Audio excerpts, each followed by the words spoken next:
Hello everyone, welcome to today's recitation. We will be going over attention models in this recitation. You have already studied about attention networks in Bhiksha's lecture in the previous recitation, and today we'll be studying an application of it, specifically in the listen, attend, spell model, which will be part of your homework for part 2. So the topics that we are going to cover today is specifically about the listen, attend, and spell architecture, which is basically an encoder and decoder model.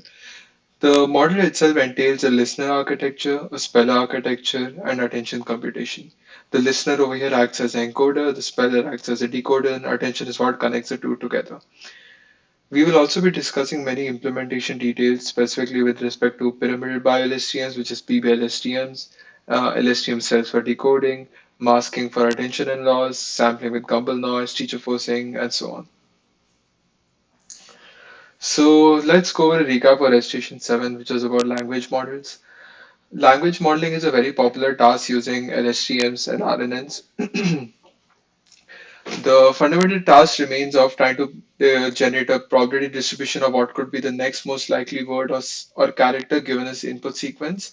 So as you can see in the figure, if your inputs are like word 1, word 2, word 3, word 4, and so on until word 9, given this long sequence of words, can you generate a probability distribution over what could be the next possible word 10? Usually sequences like these are represented by a start of sentence and an end of sentence. Start of sentence to tell you where a sentence begins, and end of sentence is basically to demarcate the sequence. These are especially important so as your model knows when it should stop generating words and when it should start generating words. And it is of special importance for homework for part 2. We will be dealing with like appending and learning how to appending SOS and EOS to any transcripts and how to consequently kind of shift around the labels when you're passing them to a decoder and the loss function. We will go over that. So it is important to understand that we have studied a lot about attention, specifically how it's used in machine translation models and so on. The fundamental job of an attention model is to provide context. In that, if your input sentence is a long sequence and you're trying to find the dependency of one word with of the output word with whatever lies in the input, you'll be using attention to kind of impose specific information about what portion of the input you want to kind of sample so as to generate your output. This basically allows the network to focus on a subset of features rather than the entire network entire input altogether. And more details on this, obviously, you can refer Bhiksha's lecture and the previous recitation. But we will be going in more detail on how to actually implement this in a PyTorch program. Attention has been a popular task. It is used for many popular challenges. For example, the show attend and tell, where this was example that we discussed in class with Viksha. And what this basically does is, given image embedding that you may obtain through a CNN, and given a word embedding that you may obtain through an RNN, you basically want to impose attention or kind of link different words in the sentence with different portions of the image. Now, it is the show attend tell is something that's closely related to listen attend and spell. So, the you can kind of observe how the attention works over here. So you have a sentence called "A woman is throwing a frisbee in a park." The image features, a CNN will extract features for this entire image. So it extract features for the child, for the woman, for the frisbee, for the trees and the background. But you have to impose specific attention over, or you want to focus specifically over this frisbee. So the when you obtain the word embeddings, which is a woman is throwing a frisbee in a park, the training will be done in such a manner as to ensure that the frisbee is focusing specifically on this portion of the image, and you can kind of see it over here. It follows in all the other images. Attention is kind of the lighter portion of the image. It shows that where the attention is being focused. This particular paradigm wherein you kind of observe what portions of the input attention focus on is called as attention map, and again something that will be important for your homework. So focus is given on the stop sign over here. Given the word stop, you kind of impose attention here. Given the word girl, you impose attention here. Given people, you impose attention here. Given trees, and so on. So visual question answering is another popular task of attention, wherein you pass an input image through CNN layers, you get the image features out, and then you also have a question that comes in. You kind of pass it through, pass it through LSTM letters, which would basically extract the image, the word features, and then now you want to impose specific attention on the image based on the words that are given in the question. So you can kind of observe it in this attention map. The word referee is in question over here because the what color shirt is the referee wearing? So referee is the subject of this question, and so the model tries to kind of impose, attention of what could be possible, like portions in the image where the referee could exist. So if you observe over here, all the lighter colored images, all the lighter colored blocks in this attention map, they correlate to regions that are not of interest to the model.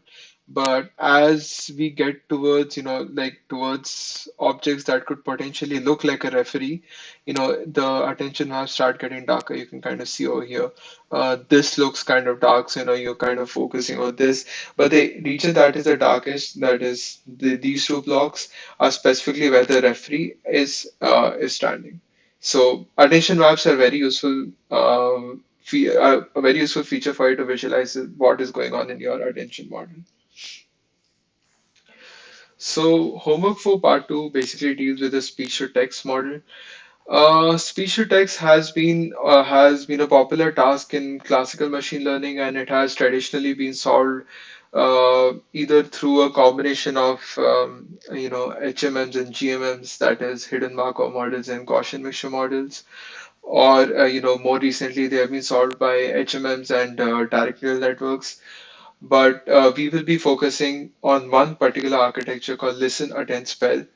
Listen, Attend, Spell follows a very intuitive understanding of human biology, in which your ears listen, your brain processes, and your mouth speaks. It's something similar to what goes on in this, wherein the listener listens to the speech recording, the attention kind of imposes what regions of that speech you want to focus on, and the speller is how your mouth would function, wherein it would just decode your input. So it is you can obviously do this by a character-based or word-based approach. Word-based approach, it is usually it's going to give you more accurate generations. The only issue with that is that you won't be able to handling unique words. Potentially unique words are a bit difficult. Character based, on the other hand, you don't have to worry about unique words, since you're dealing with characters over here. But then your output generation might not be as accurate as, as say a word based approach. So let's go with this one by one. So this is the listen, attend, spell architecture. Over here we have the encoder, and this is the decoder. Uh, the listener, which is the encoder in this case, takes in an input sequence x1, x2, x3, so on until xt, pass it through a LSTM network or a RNN network, and based on consequent layers of the LSTM, it's going to generate an output feature. Now, observe the unique shape of this configuration, right? We will go over this in the next slide, but just keep this in mind. Uh, there is also the speller, which is the decoder. The speller specifically works towards generating based on the input feature that was generated by the encoder. The speller is going to take one input at a time, one like the for example, it starts off at the start of sentence. It's going to consider the input space over here, and then it's going to generate the character that is to be it generates an output at that time step, and then it provides it to the next time step.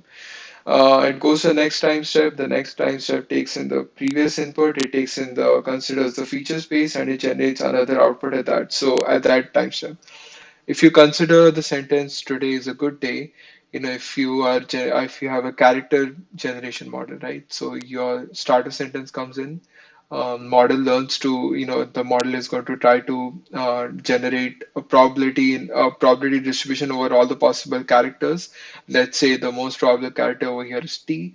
It passes this probability distribution along with along with this the feature space that is present over here. It passes both of them into the next time step. Again, generates an output at that time step, so on and so on, until it generates an EOS, or until it encounters, until it learns to generate an end of sentence. So this is the listener architecture. Um, Observe what I told you about the unique shape of the LSTM networks earlier.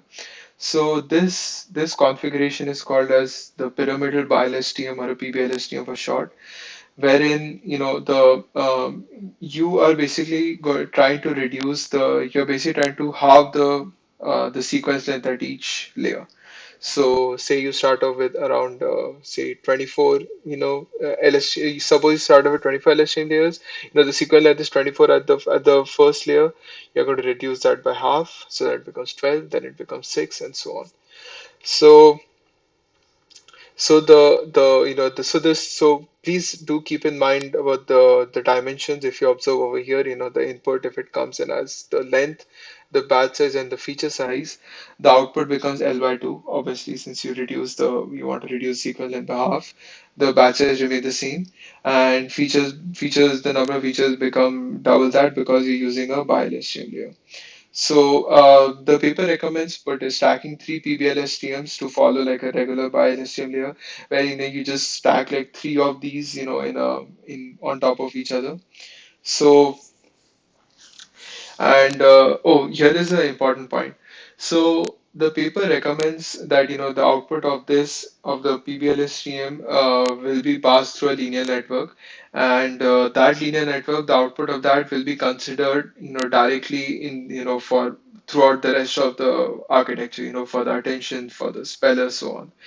But we have a slight deviation from that, and from that configuration, in that we have a more intuitive setting. The output that we get from the linear layer at the end of this PBLSTM architecture is that we consider two instances of the same output, that is a key and a value.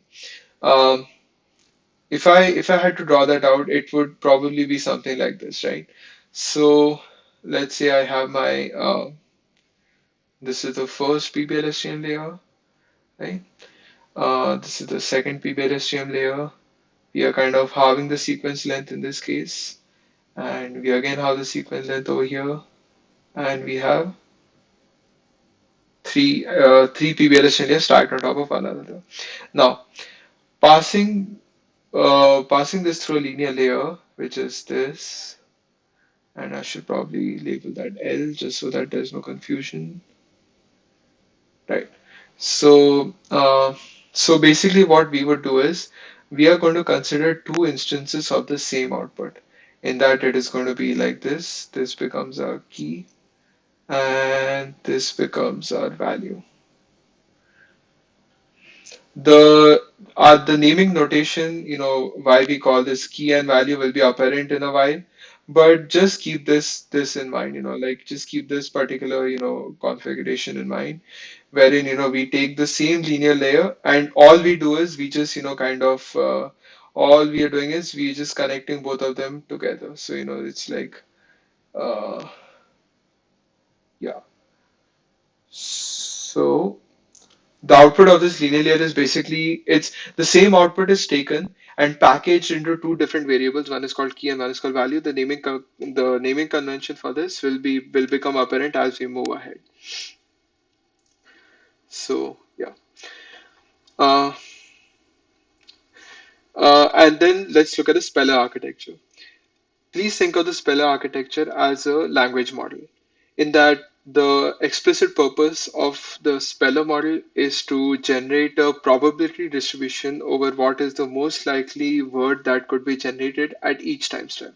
So, given an input, say SOS, your model is going to generate a probability distribution over all the possible characters, and then you would obviously decode over that. But the fundamental concept of a speller architecture remains the same as a it remains the same as a language model. And this is exactly what you'd be doing in your homework for part one. So the logic that you would be implementing or your understanding for homework for part one can be translated to the spell architecture. So so and it will be, and we would obviously be training it using cross entropy laws. The labels given to us are the gold standards. For example, I say the sentence today is a good day, and a transcription for it would be provided. The transcription acts as a gold standard, and we would be trying to kind of predict based on or generate the characters based on the input times, the input true label. So right. So now we reach the part about attention. How does attention tie with the with the listener and the speller, with the encoder and the decoder. So this is important to understand. The it will become apparent now why we had the whole key value naming convention, in our why we had the whole key value naming convention in the in the encoder. So observe over here, right?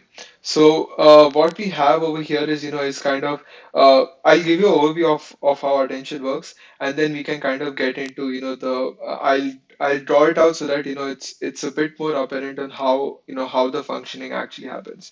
So the logic is query is something that will that, that will be used like, so in the speller, the query is basically, it's something that, like for example, the SOS that we feed into the first time step is our query. So, we kind of want to know that given that SOS is the first input, what should the next time step or what should the next input be? So we first generate something called as an energy. We first, so what we do is we use BMM, which is batch matrix multiplication. We multiply the key, which was the entire encoder space. Let me just pull that up over here. So, and let's keep in mind that this is the encoder. So let me just specify that. Oh, that's too big.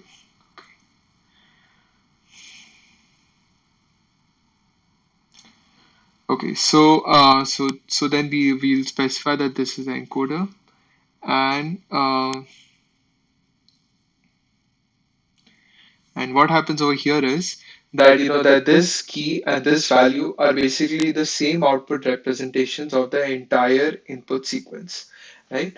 So so now like given that you have this representation called key and this representation called value, say at a wait, let me just drop this out.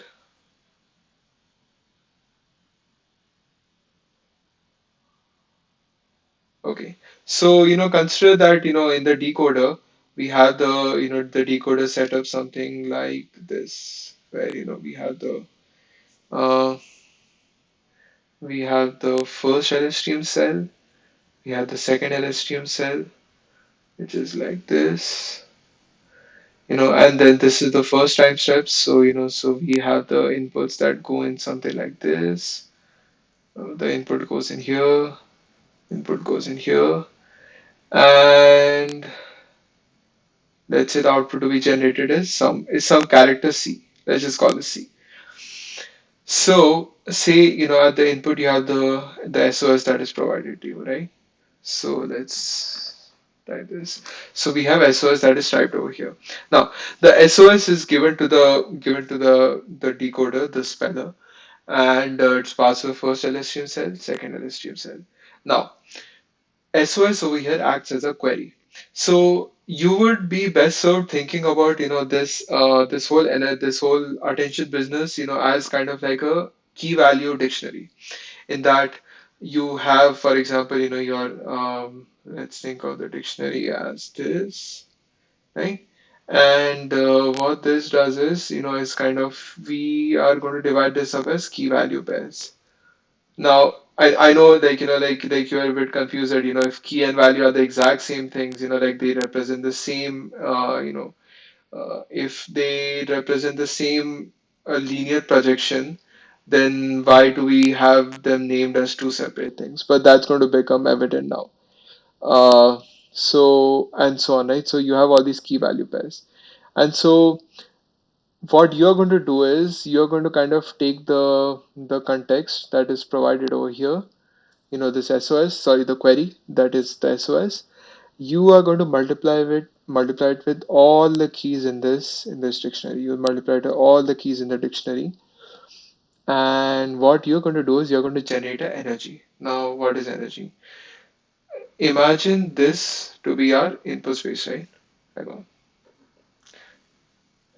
Yeah. Imagine this to be our input space. And you have the entire, for example, if the sentence that we have been given that we are trying to predict over here is, say, today is a good day. Of course, we have the EOS over here. We have the SOS over here, right? So,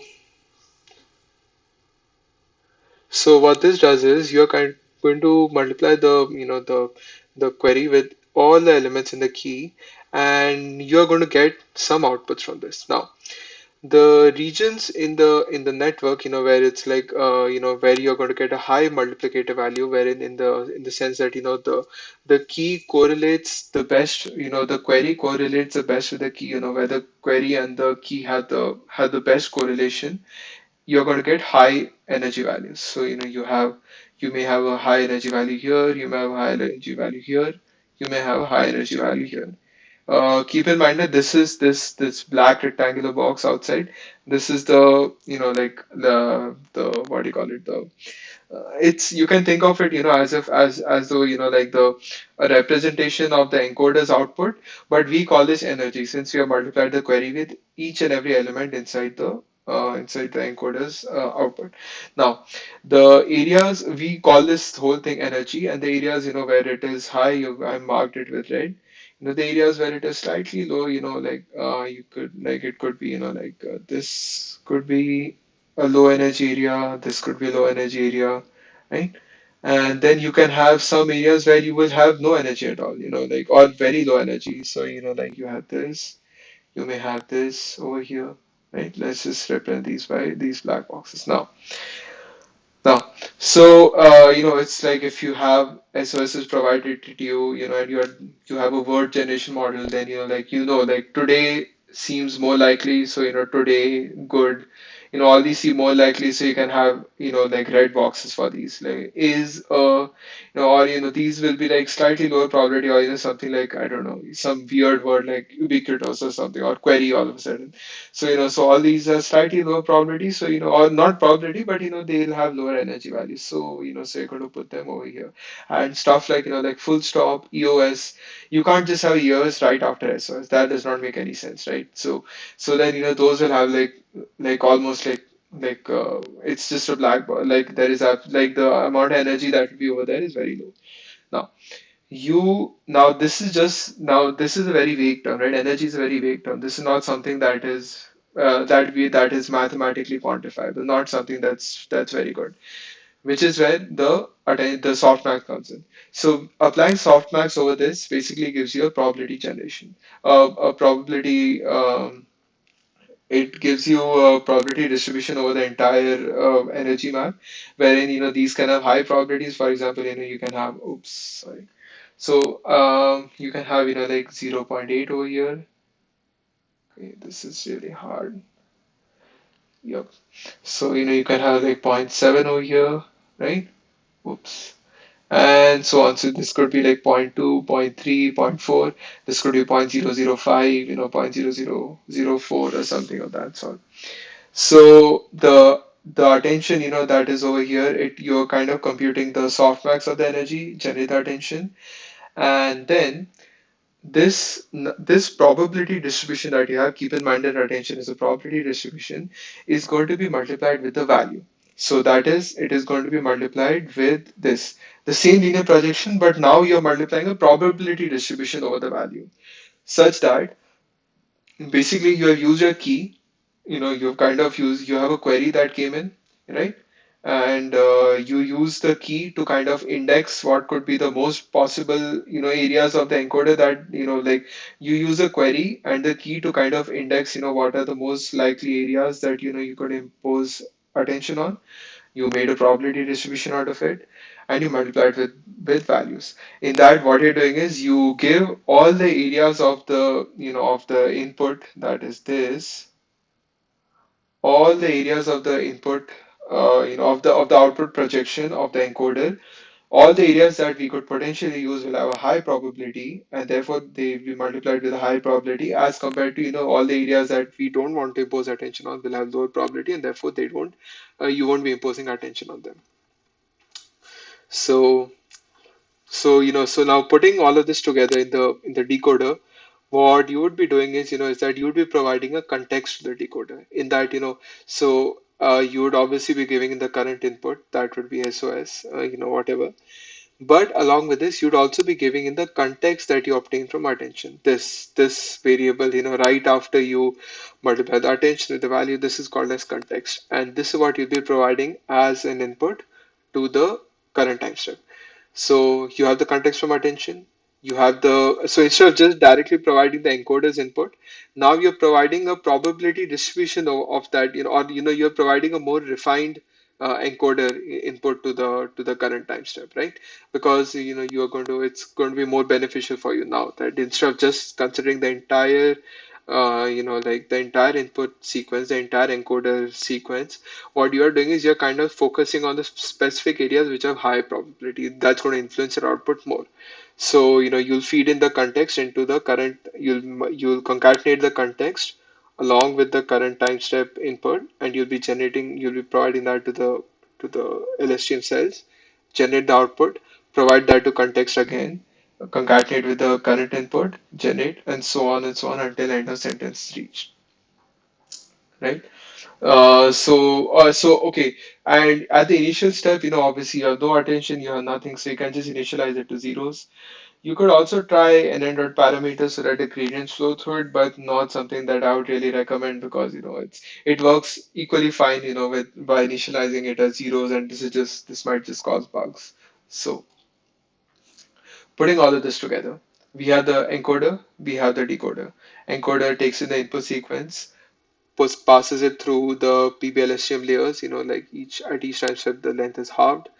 You are kind of generating the output sequence, right? And the output you pass through a linear layer. You have the key and the value that is as we have drawn over here. You have the key and the value, which is basically the same linear projection, but they'll be using attention. Attention kind of concatenates, like it not concatenates, attention kind of joins these two together. Attention takes this, considers the current input, and it tells the decoder what to generate at that time step, and it goes so on and so on and so on, right? So handling variable length utterances, this was something that was like obviously you can't expect all sentences to be of the same length. Sometimes most of the times what you'll be speaking, like for example, today is a good day, as opposed to saying a long sentences. Both are, like you'd have different lengths. So how do you handle this? Uh, you would be first of all, you would obviously want to use padded and packed sequences. This was something that you would have become familiar with homework 3 part 2. The write-up that we'll be releasing for homework for part 2 will specify a variety of methods on dealing with variable length. I would recommend reading them. However, please understand that padded and packed sequence by themselves are pretty good. They should do the work very well. You should just be careful about the sorting errors, and the batch first errors and so on. Those are like having an info sorted equal to true at any point in your this one, something that you might have just missed, and you just accidentally put it over there, and you didn't observe, and your outputs are not coming out correctly. The you are going to pull out a hair, the TAs are going to pull out the hairs. No one is going to find error. Just please, please, please be careful on the way that you use info sorted when you're using padded and packed sequence. And of course for the pyramidal bias TMs, it's so the input has to be at each time step, the length has to be halved, right? So that is easy enough if your input is of a even sequence, right? So if, for example, you have 24, if the sequence length is 24 at the input, then then it's just easy enough that you can just like at the next step L by 2 is easy, and then it's easy, so you just become 24 becomes 12 becomes 6. But if the sequence is 25, for example, then that causes a bit of issue. So what do you do? It's very simple. You can just slice out one frame, or you can pad one extra zero. One frame is not going to make a difference. But more importantly, variable length utterances have to be dealt with in attention. In that, all the padding that you'll be putting in, like for example, you have a padded sequence that comes from your collate function, for example. Uh, the you don't want to impose any attention over all the padded values, so you don't want any attention to be imposed over all the zeros that you might be appending after the this one. So you need to keep track of the length of the actual sequence, so that you can create a mask, the mask that you see over here. This mask will be multiplied with the attention so as to impose absolutely zero probability over all the padded values, right? So and you'll be normalizing it, of course. So this masking is very important. Otherwise, you'd be imposing unnecessary attention on, you might potentially impose unnecessary attention on padding values, which you don't want to. So, and then this masked attention is what is concatenative value to provide the context. And of course, you will also have variable length transcripts. You have variable length utterance and variable length transcripts. Now, for variable length transcripts, so this is important. So obviously, like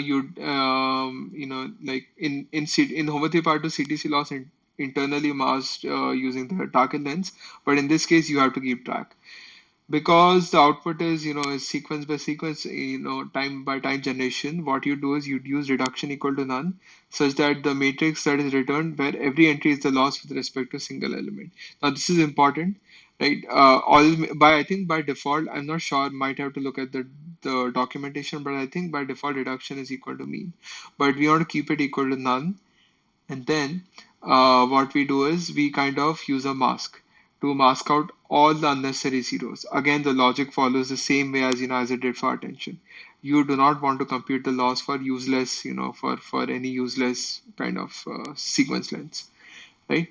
Like it is the process of computing the mask loss is simple, but I would like to emphasize that that this masking over here that you're going to do for the loss is could potentially be a very, very big source. It could potentially be buggy.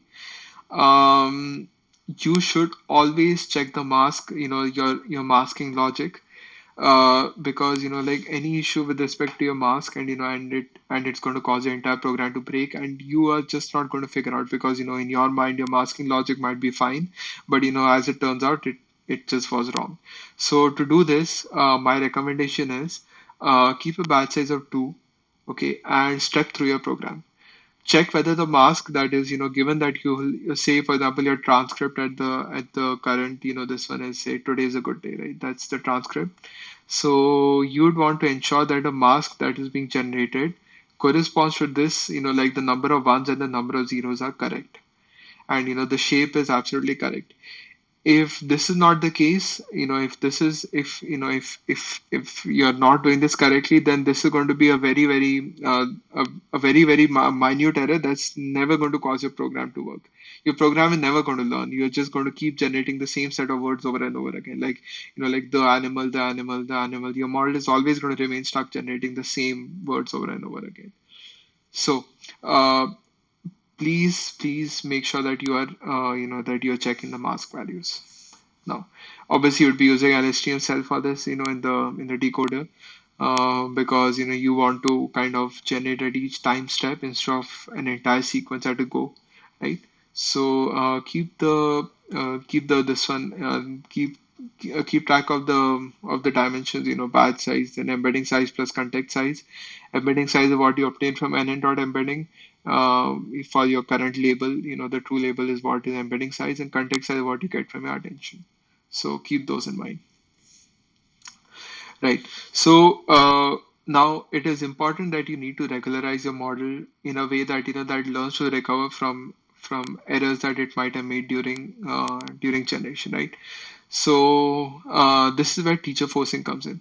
Now consider this: during training, you're always providing at every, for example, at every utterance you're providing it the gold standard. The gold standard over here is the transcript.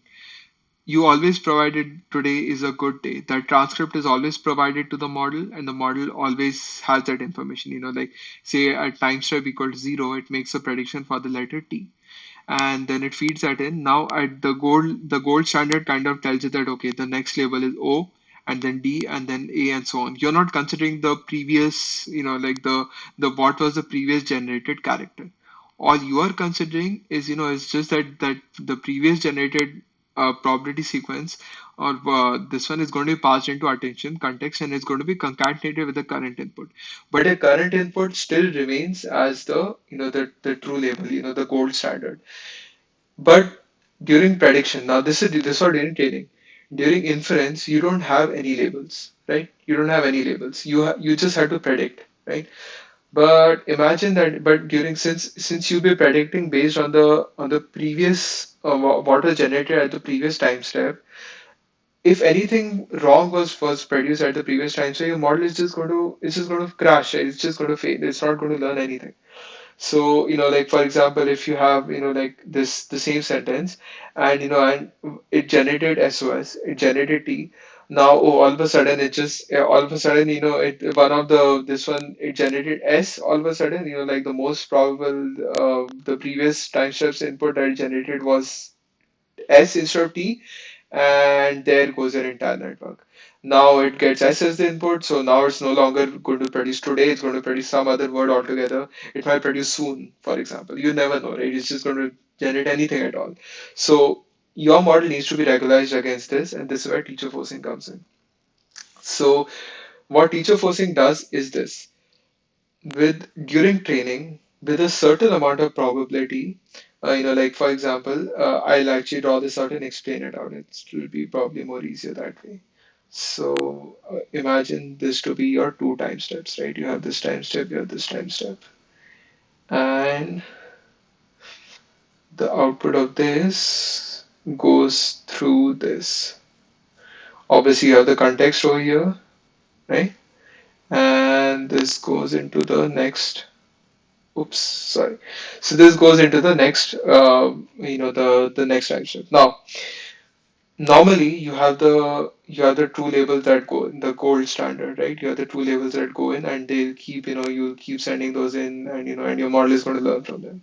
But what teacher forcing says is, with certain amount of probability, say let the probability be 20%, right? With 80% probability, you will be sending in the sorry about that, guys. I'm working off my trackpad, so yeah. So 80% of the time you will be working with the true labels, that is TO, DA, and so on. But with 20% of the times, you will be sending in the previous generated uh, character. So what that does is effectively that you have kind of like if you have passed T over here, and O and D so on, but instead of passing A, now suddenly 20% probability, now you have C or something of that sort that is being sent into your network. So that teacher forcing parameter, as you can obviously imagine, needs to be high initially, and sorry, it needs to be low initially, in that that the probability with which you send in like generated sequences is low, because obviously your model is still learning from the true gold standard. But as it keeps progressing, as your program keeps progressing, you're going to keep increasing that the teacher forcing parameters, so that the probability by which the previous time steps input can be sent in. This is a good, a good way to kind of ensure that your model learns over time. It just has better predictions over and over during inference. A very important concept. And also another way, another cool way of regularizing your model is using noise, right? So normally what you would do is say you have at the time step 0, you have generated the probability sequence over all the possible characters. Now using greedy method, you'd be picking the character the highest probability, but obviously this is simple to implement. But at some point you might like to implement gumble noise, wherein what gumble noise does is it purposefully picks a wrong, like it doesn't pick the most probable listen, but it purposefully picks up a wrong, like a wrong character, and it feeds it in the network in such a way that that your network learns to recover from it. So this is again another regularization technique, wherein where like you feed in wrong a wrong, you're purposefully feeding it a wrong character so that your model learns to recover from it. And yes, so for inference as a test set, there are many methods. Greedy search and beam search have obviously been discovered. They have been discussed in homework 3 part 2's, homework 3 part 1, so you would be familiar with how they work. Beam search, keep in mind that you'd have to implement this within the decoder. Since the decoder is generating time step by time step, it's not that you're waiting for the entire sequence and then you're going to run beam search on it, but rather you're going to do it online, in the sense that that at each time step you'd be maintaining the k best beams at every time step, and then so on. Now this will give you good results, but it is tricky to implement.